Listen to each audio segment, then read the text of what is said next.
Multigrade online training, इसका pre test 10 out of 10 marks 100% correct answer के साथ आपके साथ शेयर करेंगे। तो चलती हैं, वीडियो को शुरू करते हैं।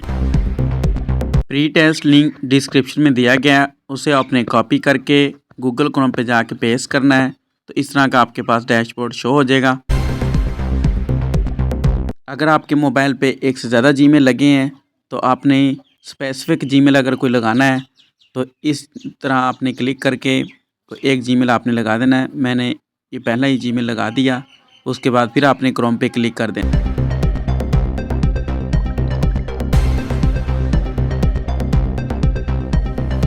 देन आपने अपना नाम लिखना है, फिर आपने अपना ईमेल एड्रेस लिखना है।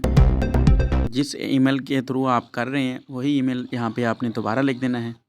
उसके बाद आपने आ जाना है प्री टेस्ट के ऊपर।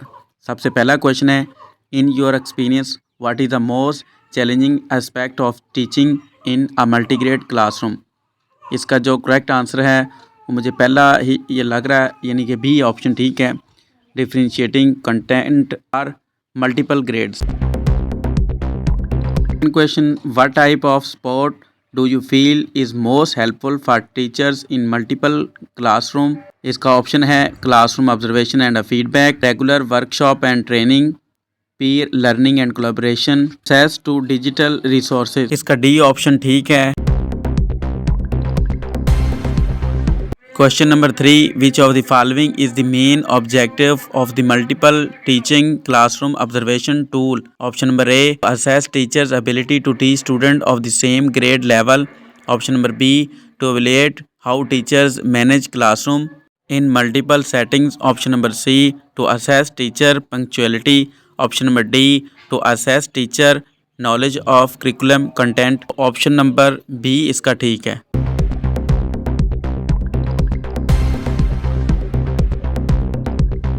Question number 4, what is the key feature of the multi-grade teacher classroom observation tool? Option number A, focusing on a single grade classroom. Option number B, 13 key practices specific to multi-grade classroom.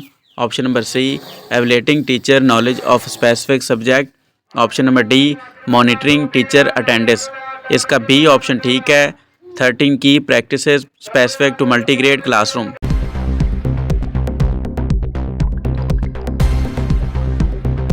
Question number 5, what should be included in a multi-grade specific lesson plan? Option number A, content suitable only for the highest grade level. Option number B, differentiated activities that cater to different grade level.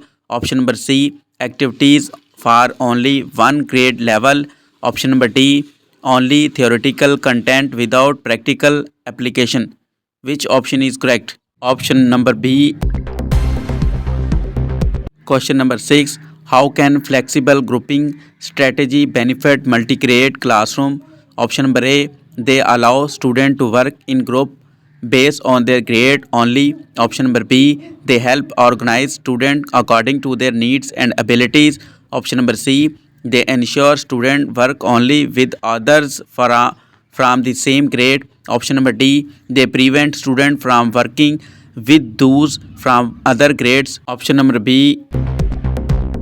Question number 7, which of the following best describes the role of head teacher in supporting multi-grade teachers? Option number A, head teacher should evaluate teachers based on standardized testing alone.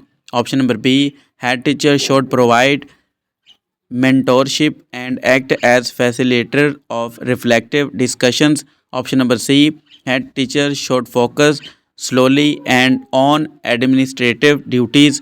Option number D, head teacher should not engage with teachers' professional development. Option number B is all correct. Question number 8, why is peer learning considered important in a multi-grade classroom? Option number A, it reduces the need for teacher assessment. Option number B, it allows students to work without teacher involvement. Option number C, older student can assist younger ones, promoting collaboration. Option number D, it creates competition among students. Option number C is correct.